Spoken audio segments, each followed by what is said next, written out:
Hello, one and all. We're doing something a little different here. We're doing a lore video. Why? Because we got a huge heckin' lore dump over on Reddit. Helizard, which is the Reddit name of the lead lore writer for Dauntless. Yes, his real name's gonna be on the screen because I forget it. It'll be there, I promise. Yeah. Anyway, did a huge AMA for a crap ton of lore. And I've been struggling to write this script for what I'm going to say here for a bit, but screw it.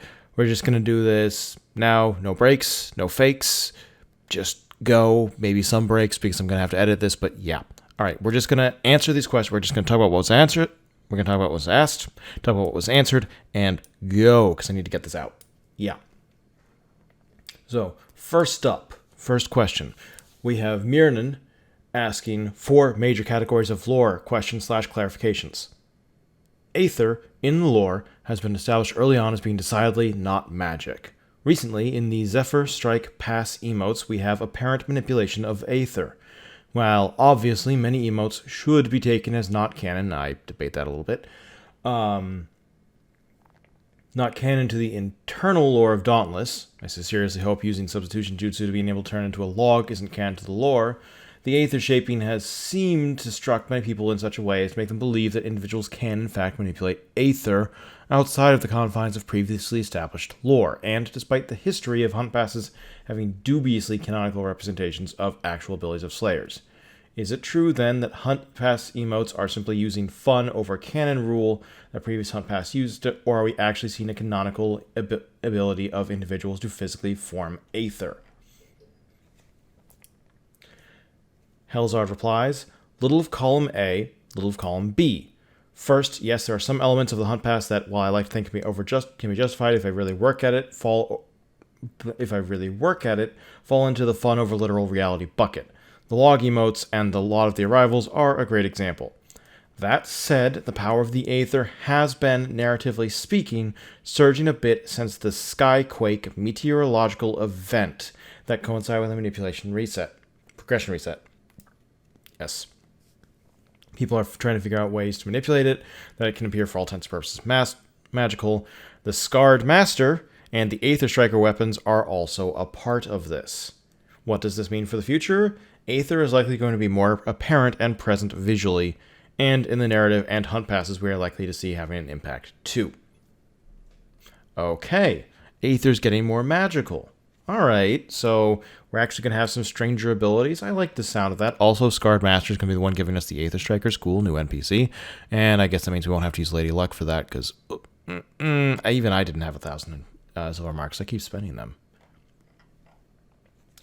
Another question, still from Mirnan.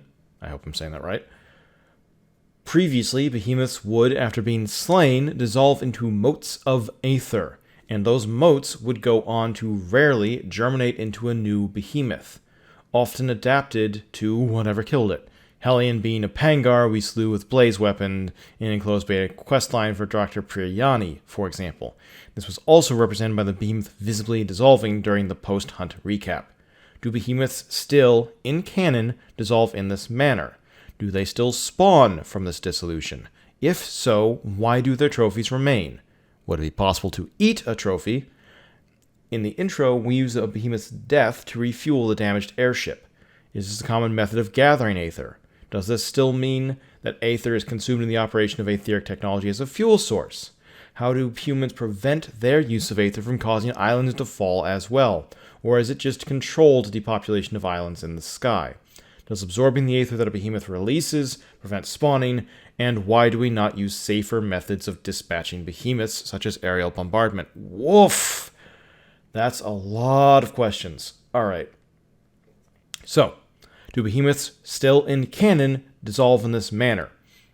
Helizard replies, yep. This is no longer part of the outro from a hunt because, frankly, we need to tighten up the sequence.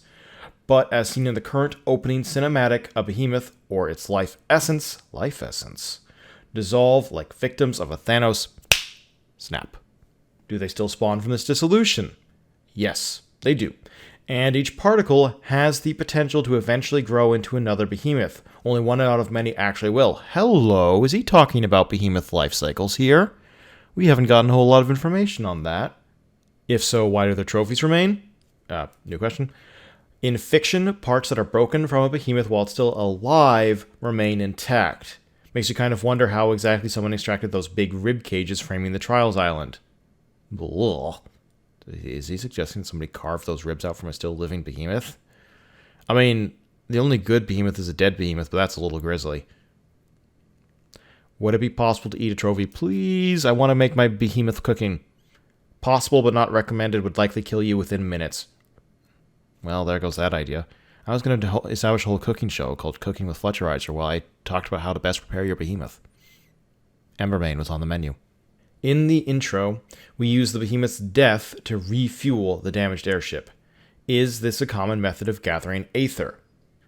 He replies, it's not uncommon, actually, just not depicted a whole lot. Alright. Does this mean that Aether is consumed in the operation of etheric technology as a fuel source? And he replies, sometimes. High energy stuff like powering an airship might consume the Aether as fuel. Other uses of Aether can recharge from ambient Aether in the atmosphere. It's kind of weird for humans to not be the environmental devastators, but it sounds like we're actually not bad for the environment here, or not as bad as behemoths. How do humans prevent their use of Aether from causing islands to fall as well, or is it just controlled depopulation of islands in the sky? He replies, ambient Aether will be reabsorbed by the islands over time, but behemoths aren't careful stewards of the islands. Driven by instinct, they just consume, and they don't allow this process to happen. Environmentally speaking, behemoths will make the Shattered Isles unsustainable, though perhaps ironically, they contribute to the very ambient Aether that can recharge islands, weapons, and the like. Kind of sounds like Aether in islands is similar to an aquifer, and given time and rainfall, it will recharge, but if you just pull all of it out, you're going to have problems. Does absorbing the Aether that a deceased behemoth releases prevent spawning? And he replies, it doesn't hurt. Every particle of Aether that is used for power won't grow into another behemoth. That's interesting. That might actually explain why we have ships around us. I wonder if the ships are recharging from the behemoth to lock them down for good. Why do we not use safer methods of dispatching behemoths, such as aerial bombardment? I would like to know this too.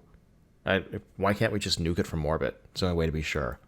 He replies, some cultures have tried this. Ostia, for example, with their ironclads and their chained-together islands, have used harpoons and hunted behemoths like whalers. I actually remember that.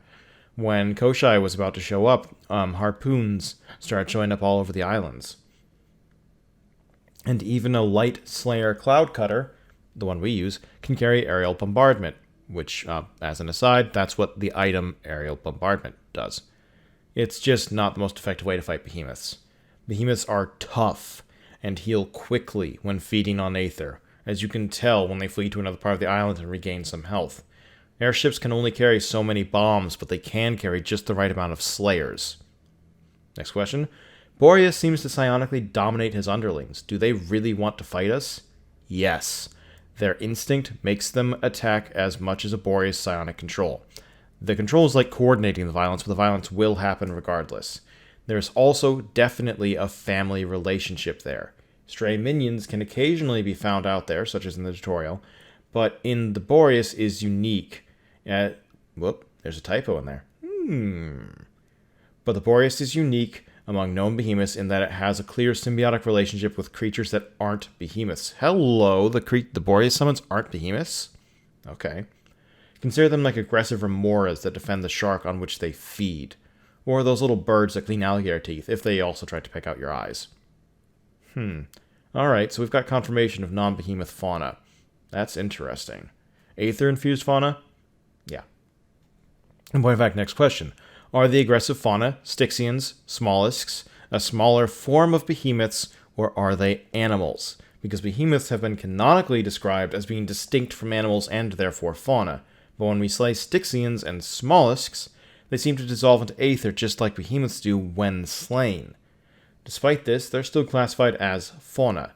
So is this a narrative convenience to call them fauna and equivocate them to animals, or are their disillusions upon death a ludic convenience that disregards the narrative consequence of their shared behavior upon death? And Helizard replies, little bit of both. They are animals that can live independently of behemoths, but they are, by virtue of being on islands near behemoths, have become saturated with Aether. Okay, that's actually very interesting. We were wondering what would happen if you pumped enough Aether into a creature. Apparently, you get behemoth little fauna guys. The interaction of a Slayer's etherically charged weapons, hammer, with their bodies causes them to break down at the cellular level when killed. Alright, that's the lore answer. I suspect there are many technical and design reasons we don't leave animal corpses lying around. And lastly, there is a massive uptick of individuals convinced that lore be damned, behemoths should be pets. I would like a pet behemoth. Can you confirm there are no baby behemoths and they spawn fully grown, and that their dietary habits and aggressive nature necessitate that there is no canonical justification, for having a pet behemoth?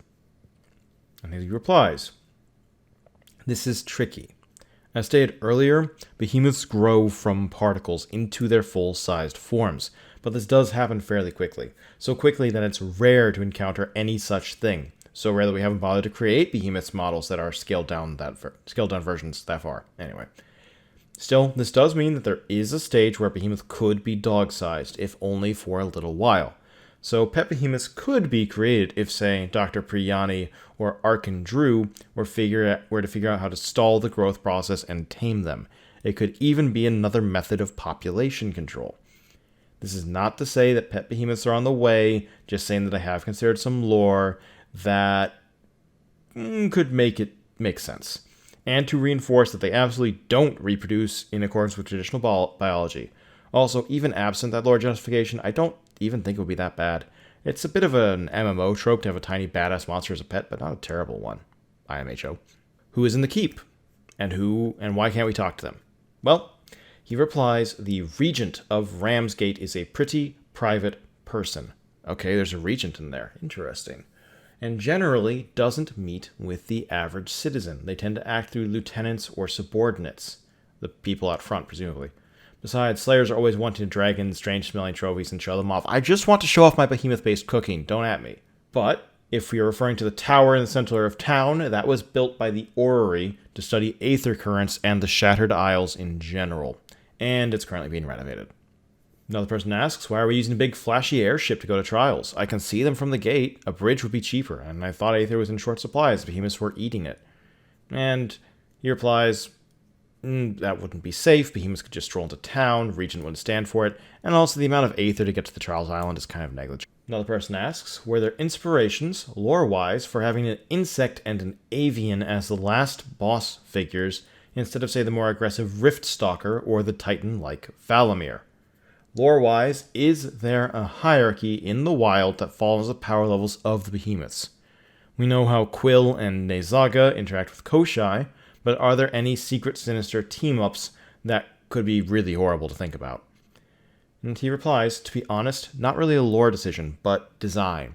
Reza and Shroud were, and may still be, the toughest behemoths in the pool by many estimations. And they made sense to be the two baddest dudes you faced in the initial progression. There was also a time when they were the only Radiant and Umbral behemoths, so putting them at the end of progression at that time was a way to make that part of the story stand out. I wouldn't call them the last, though, just the ones at the end of the current progression, which will continue to grow. Ooh, confirmation that we're going to get stuff past Shroud and Rezkire, not just trials, just new behemoths past that PowerPoint. Maybe we'll get a Nevermore Shroud, or a, I don't know what the word for like some higher level Rezkire would be. Radiant? Nah. Sunkissed? Potentially. Now, here's a big question. Someone asks, how come trial behemoths can have power from other behemoths? Like the Embermane can summon Nezaga Thunder Pillars, Nezaga can use Shroud's power, Shroud can inflict fire attacks. And, well, the answer we get from Helizard is, I'm so glad someone asked this. It's down to whatever is inside the island that is spitting these behemoths out. Not sure how much detail we've given about this, but there is something inside the island of trials that produces behemoths with weird properties. almost like a machine that makes new behemoths, but one that gets its wires crossed so they come out odd. The Island of Trials is one place where behemoth evolution has been sidestepped somehow. Not saying that's what the thing is, but I'm not saying it either. Not saying it either.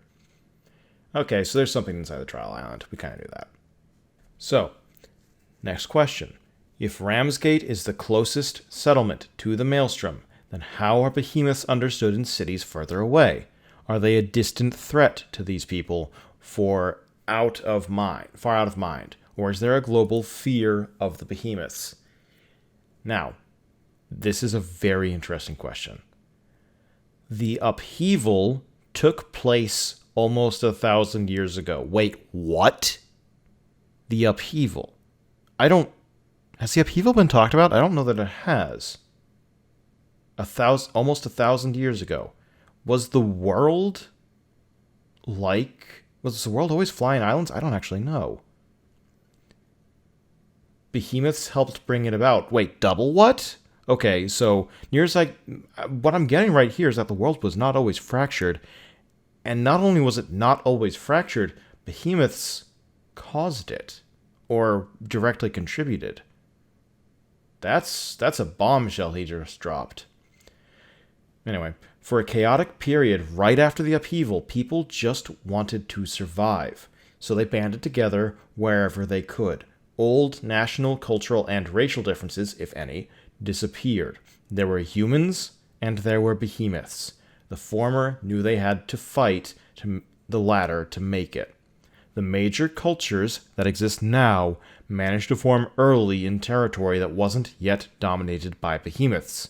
Some of these, including Ostia and Avalania, were able to make use of parts of the old world that were still intact. Ostia is home to industry that's built from the ruins of old pre-upheaval structures, for example. And St. Avalane, I'm guessing that's the capital of Avalania, is home to what's left of the only surviving old world library. Ostia is therefore an industrial powerhouse, while Avalania is more of a center of culture and learning. Blech. So, to make a short answer long... Wait, supposed to go the other way, whatever. They're aware of them because everyone has been for the last 1,000 years. But since they have had centuries to grow and begun to feel secure, most of them think of behemoths as a more distant threat. At least they did. Since the Skyquake, which near as I can tell was a pulse of etheric energy which has massively disrupted the orbits of islands and sent islands spiraling out from the maelstrom where behemoths have been resting for the last however many centuries, old shipping lanes and lines of communication aren't as reliable. Ramsgate has managed to make contact with Ostigard. Okay, well, that's the capital of Ostia, and St. Avalane, but information is as spotty as the communications. It's possible, perhaps probable, that behemoths will become a greater problem worldwide. The slayers of Ramsgate can, for now, only worry about what's in front of them to a certain extent. Next question. P.S. The Admiral had a voice line mentioning a faction ship being swift but fragile. Is this faction in question a trading group? And what can you tell us about the faction with the swift but fragile airships? And he replies that he isn't actually certain. He's not certain what faction it is. He can't find the voice line. But most airships do fall into the lightly built category, or as lightly built as possible. It's not easy to keep something like that aloft, even with Aether, so building a ship to be light and not necessarily building it for combat is far more common than not. The Ostian Navy is a noteworthy exception in that they build ironclads of all sizes that they take into combat, sometimes against behemoths. But they have to burn a lot of Aether in their overcharged engines to do that.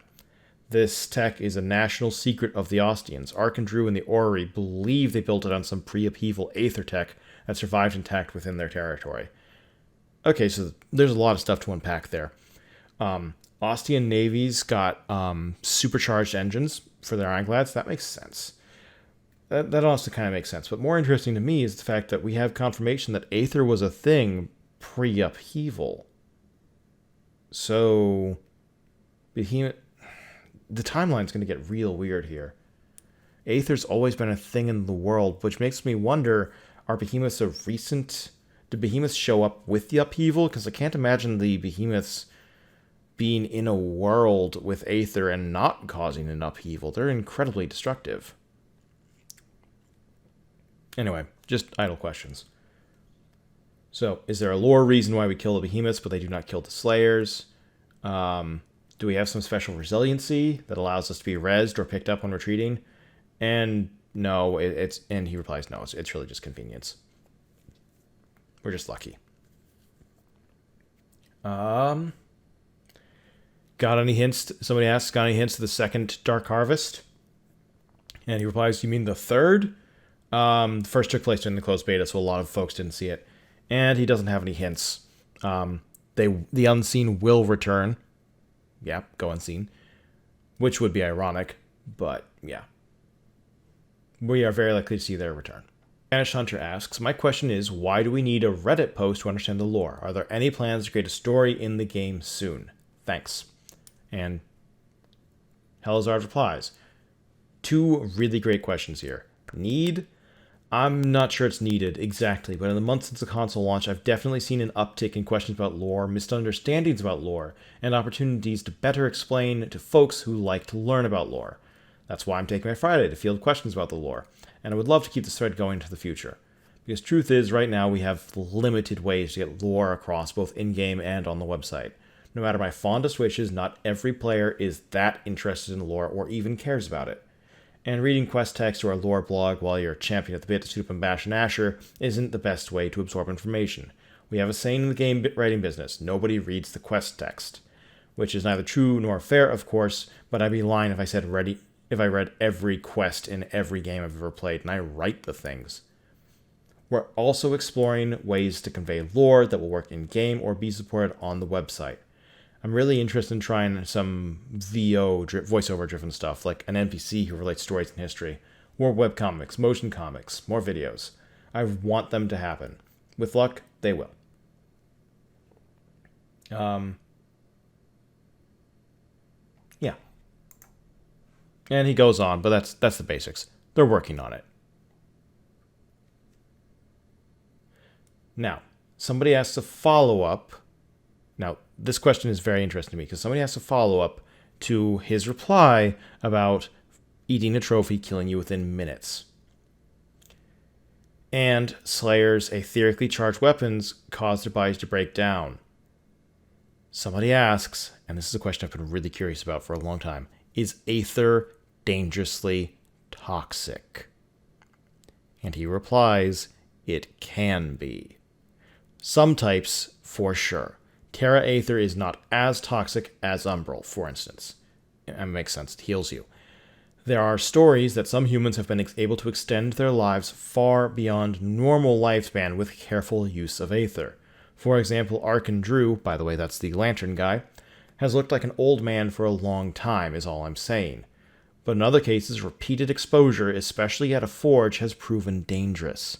Moira's mother, a brilliant armorsmith, died fairly young of cancer that Moira believes came from experimenting with different kinds of arcanite. She's tried to be more careful herself, and so far so good, but there's no guarantee she won't meet the same fate eventually. There's a lot to unpack there. Let's talk about this. So, he specifies that Terra Aether is not as toxic as Umbral. What he doesn't say is that Terra Aether is not toxic. And honestly, Terra Aether would be the least toxic of the Aethers. So it sounds like, to me at least, that yeah, no, Aether's dangerous. Obviously Aether's dangerous, gunpowder's dangerous, but Aether's poisonous. Even Terra Aether, which can heal you, if you screw up the dose or take too much of it, you're going to have a real problem.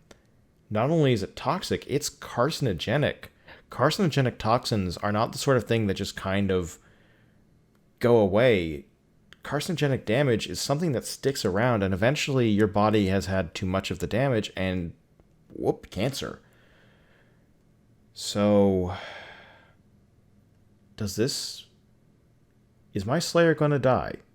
Is your Slayer going to die from the same tools that are required for them to slay behemoths?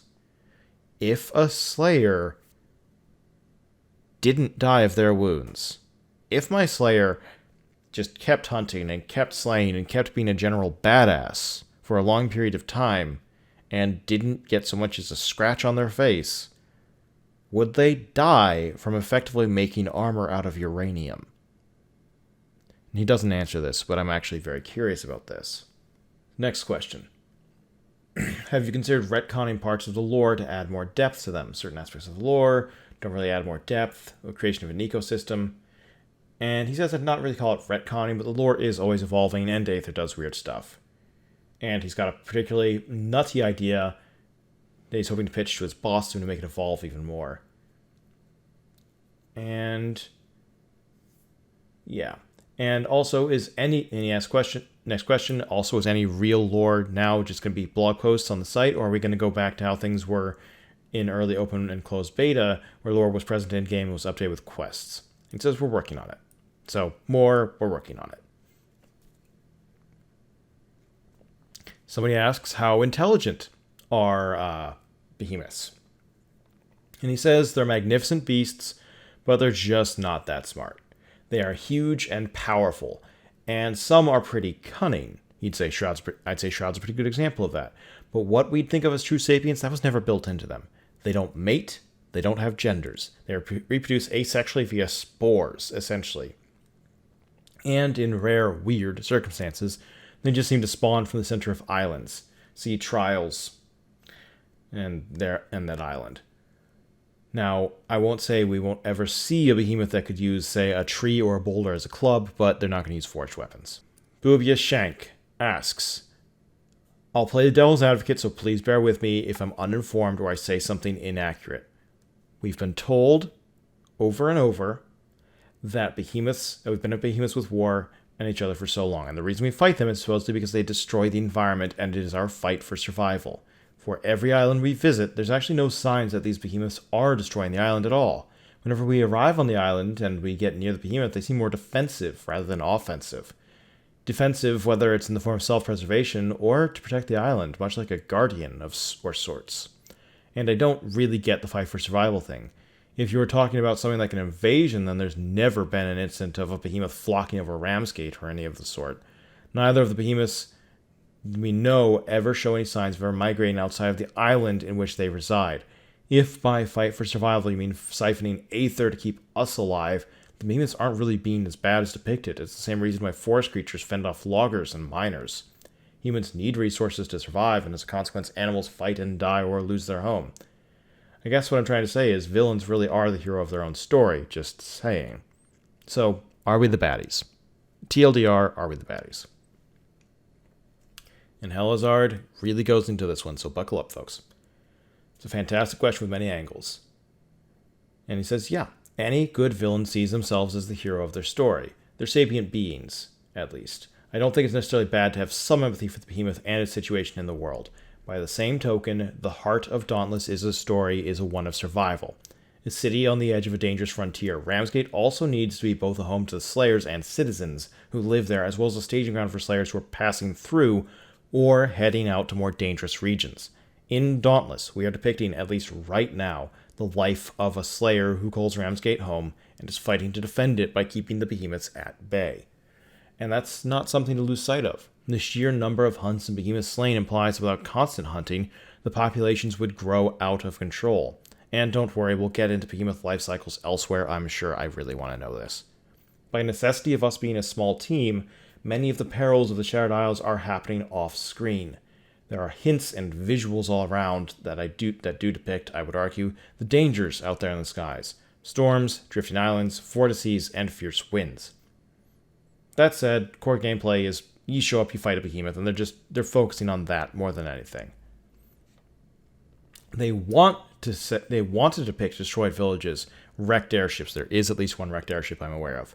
Broken islands falling from the sky, and massive behemoths blasting holes in the side of an Ostian ironclad.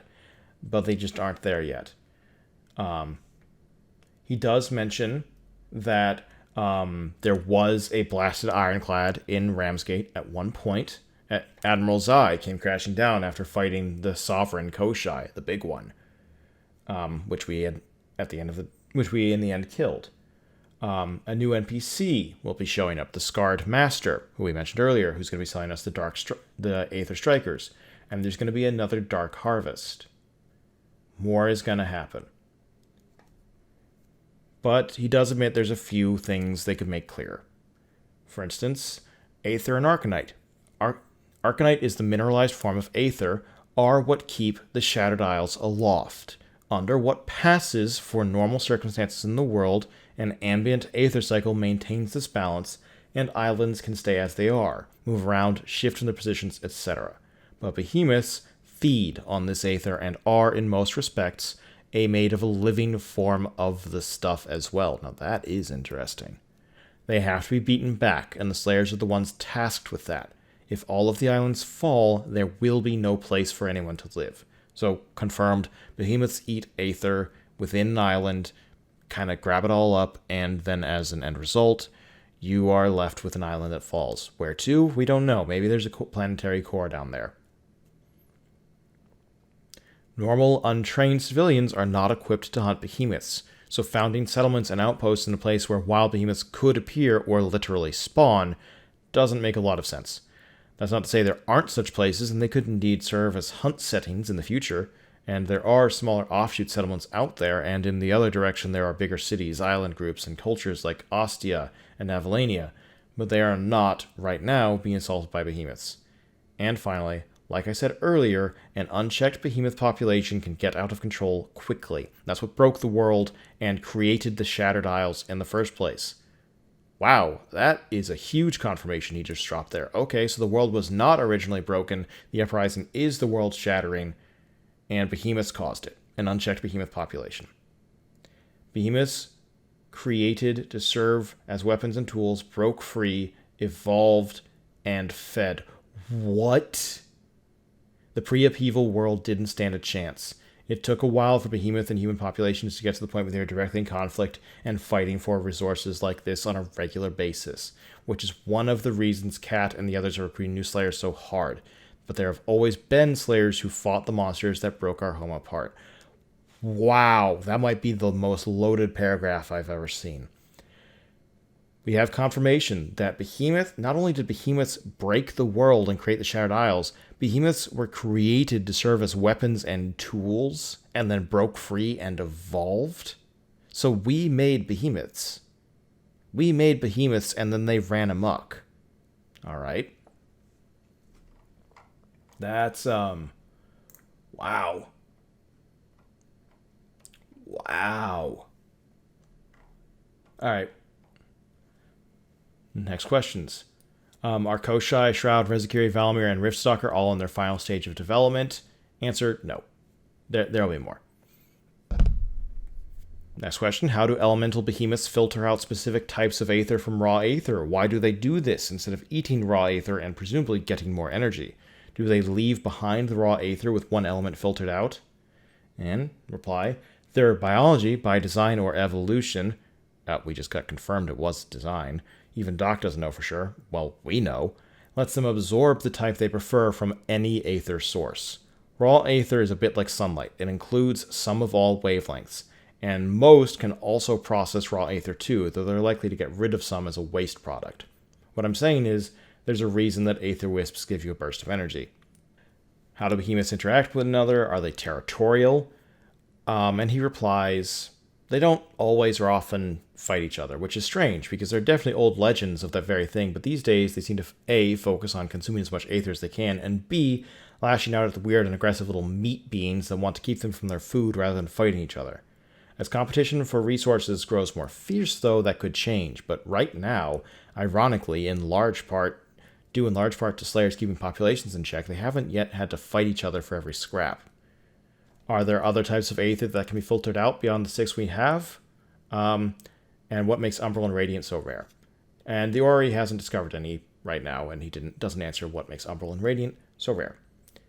And when Koshai dropped, it started influencing other behemoths with its power, giving them access to Terra-based abilities temporarily.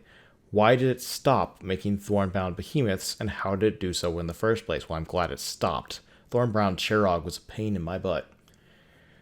Anyway, the Koshai were fresh from the heart of the maelstrom when they emerged to hit Ostia, especially the biggest of them, the original Sovereign. Those seed pods were much more powerful when they first imagined, and had a greater effect on the islands where they landed. This energy was fed on by behemoths already there, and it altered them for a time. Now that Koshai's population is more widely distributed, thanks Skyquake, the big OG Sovereign has been slain, and they've all had time to saturate in the more diffuse Aether currents in the outer bands of the Maelstrom. Their ability to blast seed pods to other islands has been tempered. And is this the same power being exerted over Trials Behemoth? And he replies, do you mean the variant powers and abilities they have? No. Trials are something distinct from Koshai influencing them. And finally, last batch of questions, folks. If you've made it to here, well done. How far ahead of Ramsgate is Ostia in terms of technological development? How many civilizations and cultures are in the Ram formation? And what are they like? How do they interact? Well, and he replies, the Ram formation is pretty much dominated by Ramsgate, and is otherwise mostly unsettled. Ostia and Avalania are separate island formations and nation-states, essentially. That's interesting. So nations are based on, like, constellations of floating islands? Alright. The Ram formation was hit hard when the Skyquake caused a massive expansion in the Maelstrom, and isn't quite as idyllic as it once was. Rip yonder keys. Ostia and Avalania, the two largest cultures, are well represented in Ramsgate, though Avalanians are the majority. Ostia is more advanced than most militarily and industrially, but Avalania is more advanced in the etheric arts, architecture, learning, and they also hold the most intact histories and knowledge from the world before. They protect it religiously, but without an actual religion. What sort of religions exist in Ramsgate? Moira says for Saint's sake in one of her idle voice lines, most likely in reference to Saint Ulrich, but we know nothing about what significance he has beyond what he's done for Ramsgate or how he's seen by the Ramsgateites. Big reply. Any old religions are pretty much gone after the upheaval, in much the same way the old cultures were broken up, shaken together in a bag, and redistributed. And even where pockets of like-minded folks stuck together, very few of them kept those religions going. The ones that tried still died out, culturally, not literally, within a century. In their place have arisen many different belief systems, but none that really rely on deities, the more animistic, scientific, or a combination of these things.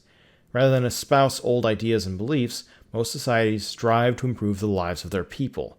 That's not to say there aren't corsairs, aether-shaping monks, wild-eyed farslayers, or raging barbarians out there who might come into conflict with others, but more established cultures are, at this point, see no purpose in the old ideas of large conflicts.